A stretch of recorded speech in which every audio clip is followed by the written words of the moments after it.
believe that the James Ossuary is authentic. I do. Yeah. Could you explain to listeners what led you to that conclusion? Yeah, well, I'm going to mention my blog here. It's jamestabor.com, because if your viewers can go to that website, my name.com, I'll have the link in the description and as well. type in James Brother Jesus, you'll get probably 24 posts on that in great detail. So I'm going to give you the quick overview. Okay. And I followed it and studied it very closely. I know the owner of the Ossuary, Oded Galan. Have spent a lot of time with him, talking to him. And I think he tells a credible story. The only part of his story that is a little bit fuzzy is the exact time that he acquired it. And it is true that he gave different times at different interviews. And he says it was just maybe a lapse of memory. But you have to remember about Oded, he's probably, other than Musayev, who's now dead, Oded would be maybe the greatest collector of antiquities in the state of Israel. Wow. In other words, that's what he does. And he didn't, when he got the ossuary, sometime in the 70s, from a dealer, he said that he didn't recognize it. He said, I didn't even know Jesus had a brother. So I saw Yeshua. Oh, that's interesting. But Jesus is a common enough name.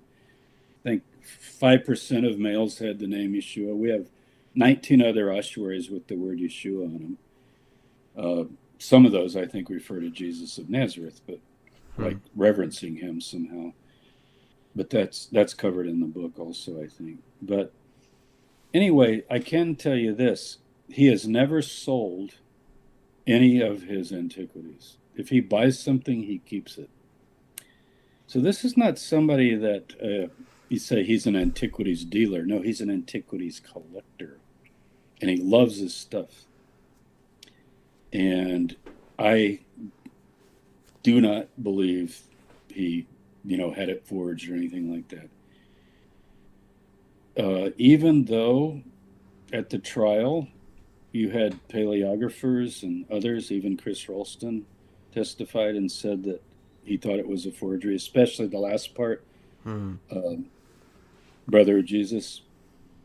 But there was also testimony about original patina being in the letters for Yeshua. I'm not an expert on those fields. I'm not even a paleographer, but just putting everything together, I pretty well stay with the case Herschel Shanks presented in the magazine, Biblical Archaeology Review, and the arguments he gave. And Oded was not convicted of forgery. Doesn't mean the ossuary is authentic, but it means there was no evidence to convict him of forgery. Right. And he was acquitted on all of those counts. So I just think if there had been strong enough evidence, he would have got convicted of forgery. You'll hear all kinds of rumors about it. Right. But the problem with it became a controversial topic because people began to talk about Jesus having a brother. And then you get into this whole thing that I'm talking about. And so there was one side of the world, I'm talking about theologically. It was funny. It got hit from all sides. Start with Catholics.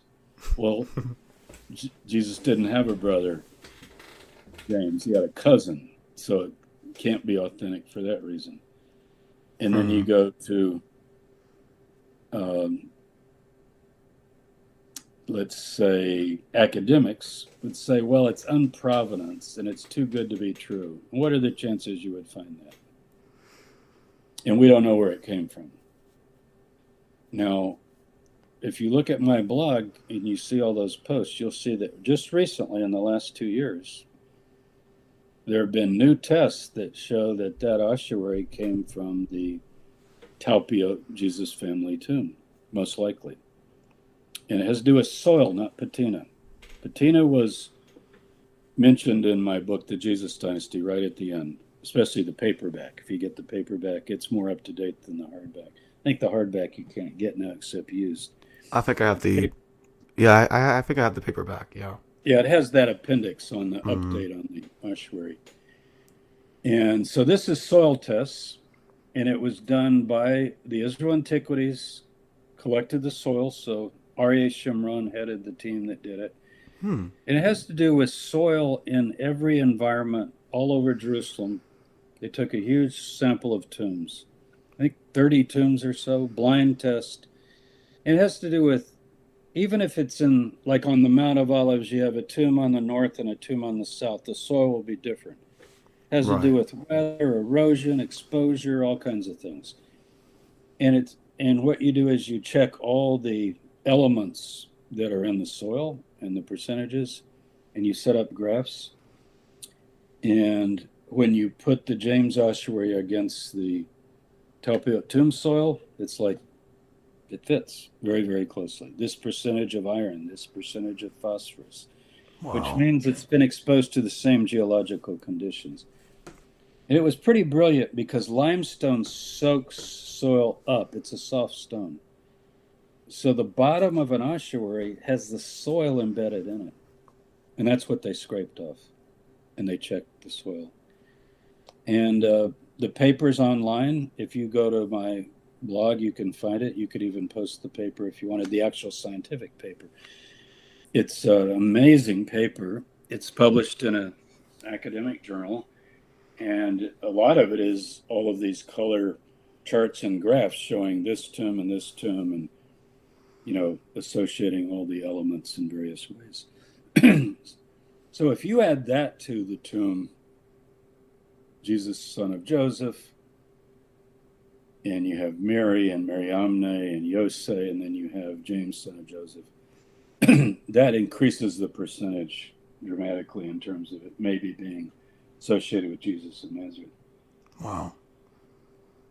That's I don't amazing. think it necessarily shows Jesus of Nazareth is in the tomb. That would be maybe your first guess, but I suppose you could hold the view that someone named their child Jesus to honor the other Jesus, Mm-hmm. and that could be the Jesus who's the son of Joseph, Jesus' brother Joseph. You could argue something like that. But to me, it's kind of like Occam's razor. You go for the simple explanation. You got a James, son of Joseph, brother of Jesus, Jesus, son of Joseph. And those two are probably brothers, father named Joseph. Mm-hmm. And who do we know in the New Testament? Joseph with two people attributed to him with those names. Yosef is a nickname of the brother in the Mark. Mm-hmm. It's translated Yosis, but it's Yosef. It's not Yosi. There's a difference with a hey on the end. It's a pretty rare name. I have another book I wrote after the Jesus Dynasty. I don't know if you know it. It's called The Jesus Discovery. And it updates everything on these subjects. James Ossuary, Talpiot tomb, everything. And it's extremely thorough and very documented with hundreds and hundreds of notes and original sources. And so I find that a lot of people they hear things, but they really don't know too many of the facts. But probably my blog has the most on the Talpiot tomb. And a lot of times people say, well, James Tabor is the only academic scholar who gives any weight to this. That's not actually exactly the case, but I'm one of a few. But that has never bothered me because I'm going to judge something by the evidence. Right. And I would tend to say, well, what I've found is when people say that, if I start asking them even the most basic questions, they're not that familiar with the subject. They're just raising a criticism. Right. It's not like, oh yeah, I spent weeks and weeks reading every possible thing, and yes, I've read your book from cover to cover, and I have decided that it has no weight. That isn't what they're saying. They're saying, well, why were you? If it's true, why are you the only one that agrees with it? It's like, I don't know. You'd have to ask them, or else you'd have to study it yourself and become competent in the area that we're talking about. Right. I find there's an article that appeared in, I think it was Newsweek. It's on my blog. And it's like the top 10 reasons that this can't be the Jesus tomb. And it's written by two of my friends. I know them both. They're colleagues. I like them both. And I wrote a response and said, this is really good to have this out there. Only problem is all 10 are mistaken. What you're stating is not actually factual. 10 points. Let me go through them. And I just went through and I showed, actually, that's not the case. Here are the facts, and I give the documentation. Nobody ever responded to that. They're just like quiet. So it just becomes kind of like, you all read on the internet, oh, Tabor's a crackpot scholar. He's a fringer. He's this, he's that. I don't really care about any of that name calling. Right. But I'd be glad to discuss the subject with anybody who wants to talk. The subject. Right. And I think you'll find that whether you're doing the statistics, the soil tests, the what's called the prosopography, like you'll hear, these are really frequent names. They're the most frequent names in Judaism of the time. Partly true, but mostly false. You begin doing the stats on how frequent. Right. If you picture 50,000 people in a stadium and you ask who has a mother named Mary, probably up to half might, and you say the rest of you sit down, they'll be standing. Not even half, but up to half. Right. And then you say, okay, father named Joseph, sit down if your father's not Joseph. Well, at that point, Joseph is a common name, but you're dealing with math here. Mm-hmm. It's all in my book. I figured out the stats. I had somebody do it for me. You can tell how many would sit down, and it's quite a few sit down, but there's still some left. And you say, who had a brother named James? Well, James is a really rare name. That's your name. Jacob is James. You probably. You wouldn't think it's rare. And I'm not sure why it's rare. Maybe because he's the father of Israel, so you just don't use that name. But it's extremely rare, James. Like less than 1%.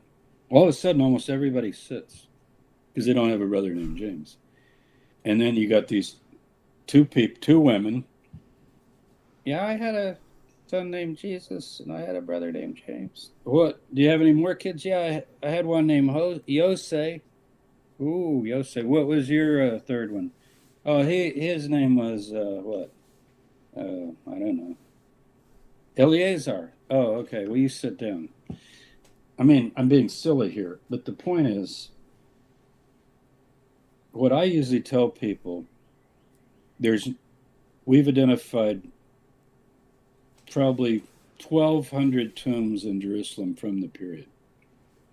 3,000 ossuaries. Not all of them are inscribed.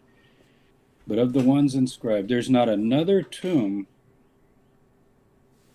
with, say, 8-10 people in it that you could even argue is the Jesus tomb, because you'll have maybe one named Jesus and then none of the other names will fit. You see what I'm saying? Right. But that's not the case with the Talpiot tomb. The Talpiot is the only one that could fit. Doesn't mean it fits, but it could fit. Whereas it's not like, so when you say, well, the names are common, but as a cluster, it's not a common cluster because there's no other cluster like it in all of Jerusalem as far as we know. Now, you say, well, maybe we'll find one tomorrow. Maybe we will, but I'm starting to doubt it because Jerusalem has been built all the way around now. And occasionally a tomb is found, but it's pretty rare that tombs are found now. Just about all of them have been found. So, from building projects and so forth. Right. So, it is what it is. it doesn't matter to me particularly. I don't think Paul's, see, everybody's under, the reason they don't like this is this idea of resurrection. And for that, you got to read my other book, my third book, Jesus and Paul. Or even in the Jesus Discovery, I cover this a little bit. I believe the earliest Christian view of resurrection was transformation into a spiritual body. And you could leave the old body behind like a residue. And that is from Paul, where he talks about the old body's like old clothing. You take off your old clothing, you're naked. But he said that's not what you want. That's the state of being dead or sleeping. And then you wake up, your soul or your inner self, and you reclothe yourself with the spiritual body. And he says there's a physical body and a spiritual body. You know, Paul's real clear on that. 1 Corinthians 15, 2 Corinthians 5. And so he says this old clothing, it's just discarded. I mean, it goes back to the dust anyway. You don't need, to have resurrection, you don't need to find the body of anything. Resurrection has nothing to do with the body. But, so in Mark, there are no appearances of Jesus, as you know, Mark 16:8. And he says, you'll see me in Galilee, as I said. So I think they went up to Galilee and they saw like a vision of Jesus, just like Paul. Paul likens his vision of Jesus to the apostles. He said, he appeared to them and then he appeared to me. But everyone has Luke in their head and John with those physical appearances where like, touch me, it's my body, and so forth. I think those are later. As time went on, you had the Celsuses of the world making fun of resurrection. You know what they said? How do you know you didn't see a ghost? How do you know you didn't imagine it? Oh, well, he came in and ate a meal with us. Oh, okay. And you touched him, right? Yeah, we touched him.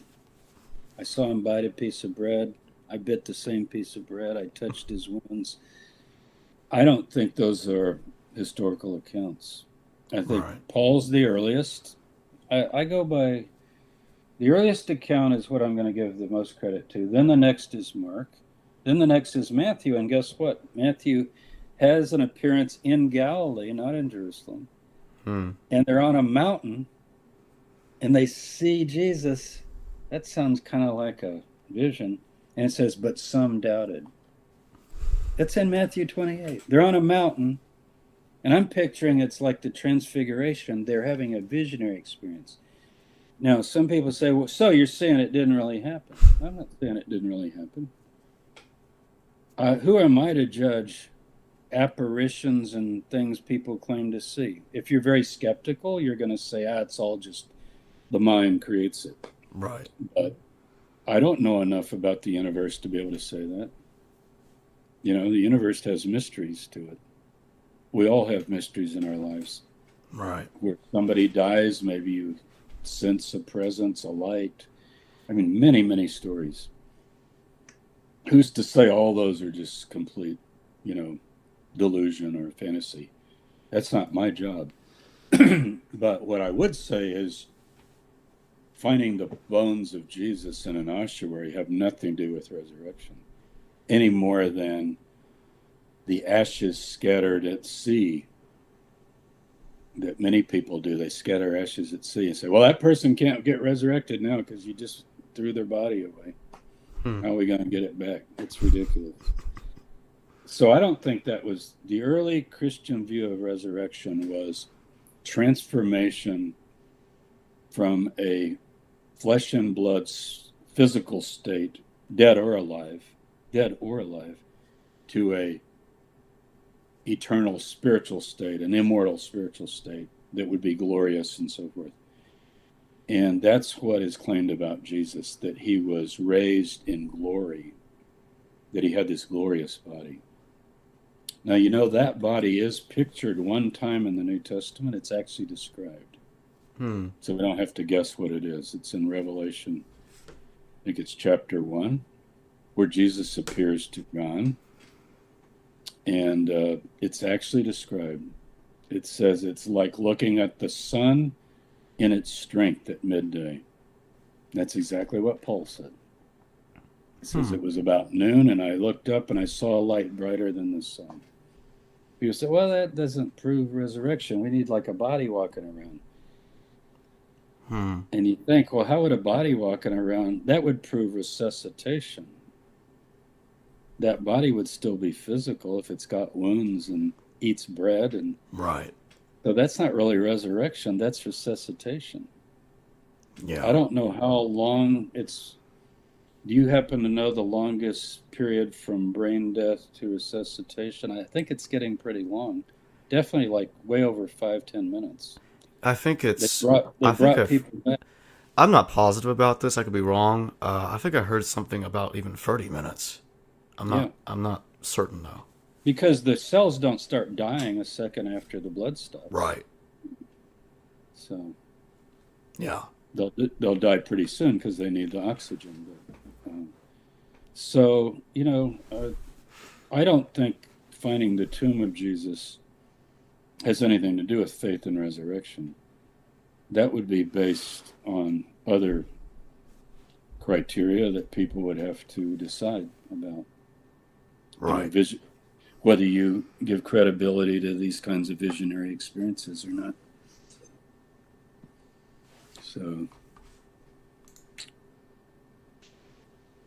So that kind of gives you a pretty good view of a lot of the things I do. It's funny, these things that are the most controversial are not really the things I'm most interested in. I cover them because it's archaeology and it's history and it's out there. And I didn't discover these tombs. I didn't discover the James Ossuary. Right. So I write about it. I didn't discover the Pantera statue. That was found in 1859 by a building crew putting in a new railroad station in Germany. So what I'm more interested in is to be similar to Dom Crossan and others, the message of Jesus. Like, what is it that he taught that would make him different from other messiahs of the period? Because we got a half dozen messiahs, actually more than probably a dozen or so, during about 100-year period. They're all killed, by the way. Every one of them was killed. So he's one of the ones killed, and several are killed by crucifixion. So what makes him different? What makes him endure? And part of the reason is theology, because they created all these things about virgin birth, resurrection, and heaven. But why would it be compelling to me? Like, I don't study legends about Isis or legends about Serapis, or, I could have done that in grad school. I was raised a Christian. I've devoted 40 years of my life to studying the historical Jesus. Why? I could have picked Hillel, or I could have picked Gamaliel, or I could have picked somebody else, even though we don't have as much material. If I just want to be an ancient historian, I could find better, I could find better sources to do somebody else. Because like Cicero, we have letters he actually wrote, study Cicero for 40 years, become the Cicero expert. But for me, it's because of his compelling message. So, and it has to do with what people generally call the Sermon on the Mount, but it's the Q material. It's very apocalyptic, and therefore it's got to be taken very critically, because what was expected did not happen. But ironically, Jesus doesn't tie the kingdom of God just to an intervention from heaven, as people expected. Several times he ties it to someone understanding what religion's all about. Like he tells one guy once, who realizes that the temple, the sacrifices don't mean anything to God compared to loving God and loving your neighbor. This is Mark 12. And Jesus says, you're not far from the kingdom of God. Now, nobody ever said that except Jesus. he's now using kingdom of God to mean you're not far from what the whole purpose of creation is all about, which is to bring the will of God to earth as it is in heaven. The Lord's Prayer, let your will be done on earth as it is in heaven. So that to me resonates powerfully. And it doesn't have to be from Jesus, but certainly everybody on the planet recognizes you got the Buddha Mm-hmm. and you got Jesus. And frankly, that's about it. As far as teachers who, I don't know, there are other, I study, I study all the religions, and you can go to Lao Tzu and the I Ching, and you can go to the Bhagavad Gita, and you can go to the Tao and Confucius and find maxims and wisdom. But in terms of that Western biblical tradition, Jesus echoes a lot what Hosea, Amos, Joel, the prophets said, and it all has to do with like justice and righteousness, treating people fairly, taking care of the poor, being honest. I mean, you begin to have these ethics that we strive for in our democratic societies, even though we don't remotely live up to them. But a lot of that, is got passed on to us through Jesus. So I find him to be not a waste of time. Some people say, well, if he's not the Son of God, then forget it. I don't even want to know anything about him. No, I don't feel that way. Plus, I'd have to ask, what do you mean, Son of God? We're all sons of God, maybe, or children of God. Luke 3. He gets down to Adam and he says, "In Adam, the Son of God." So if you're from Adam, you're a son of God. If you're a Homo sapien. So anyway, that's probably gives you a good program enough. Yeah, I think that I think we can stop here. Yeah. Well, I appreciate you coming on, and thank you for the long answers and long and detailed answers to my questions. I think listeners will understand pretty well. I know that as you said earlier, this is controversial, but people need to understand, like, to keep an open mind. And unfortunately, there's a lot of other people out there that don't understand that. That at the same time, the evidence is fragmentary. It's difficult. Yeah. It's difficult to look into and to study. And unfortunately, a lot of what we know or think we know, it hangs by a thread. Right. I mentioned Jesus being a carpenter. One verse, Mark 6, verse 3. And yet anyone on the street, you ask them, what did Jesus do? Oh, he was a carpenter. Even though they don't understand it, doesn't mean a woodworker. Right. Probably means a stonemason. But when you think about it, if it's only mentioned one place, Paul never mentions it, and it's only in Mark that Jesus is a tecton or carpenter. Right. A tecton works under architect. Tecton is person who's building under the architect, who's the chief tecton. Right. Architect is chief tecton. So he was a tecton, a builder. We don't know what medium he worked with. I think stone. But my point there would be not whether he was or wasn't, is we think we know so much, and yet that's a single verse. Same thing with, like, how old was Jesus when he died? About, like, was he like 20, 30, 40, 50, 60, or 70? Almost everybody goes, I think he was around 30. How do you know that? One verse in Luke says Jesus was about 30 when he was baptized. So a lot of times people say, well, you're pinning everything on one verse. And I'm like, yeah, you need to think a little bit about what you think you know. Because you're probably pinning your whole view of Jesus on about 5 verses. Right. So, but we take what we can get. We're thankful. And I still hope that more things will be discovered. It's always possible. So. Yeah. All right, then. Okay, good to talk to you. Yeah, same Jacob. here. Thanks for coming on. Thanks for watching this, everybody. Please don't forget to like, subscribe, and comment. Check the links in the description. And I'll see all of you in the next episode. Thank you. Okay. Hello viewers, thanks for watching this video from the History Valley YouTube channel. Please don't forget to subscribe and hit the notification bell. And if any of you wish to further support this channel, please consider checking out this channel's Patreon page and becoming a patron, and or donate through PayPal or through Super Chat during a live stream. Thank you.